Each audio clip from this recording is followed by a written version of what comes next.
جوانان با ما علاقه هستند باید همه جوانان رو ببرزیم. وقتی که تن سالم بخواد داره یه توگذاش بخواد بشه دیگه باید فهمیشش بسپشی زندگی دیگه خیلی شد ورزش میکنن تمرین میکنن فوراً عقلشون بزرگ الله مهربان برادران من این واسطا عمری دراز تنی سعد مغز خوشی‌های زندگی نصیب وجود کنم الله مهربان در آینده پرچم برداری وطن و ملت باشد الله مهربان تاریخ‌سال عزیز مرا همه وقت در عرصه بین‌المللی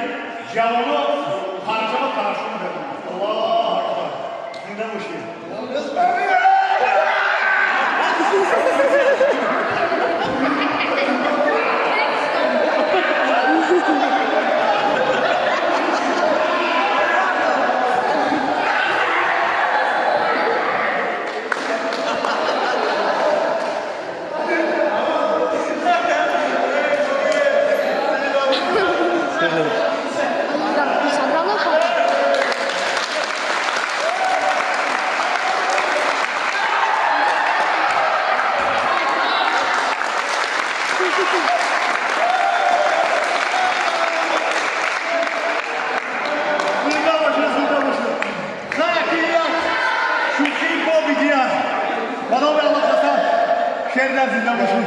خیلی شوخیه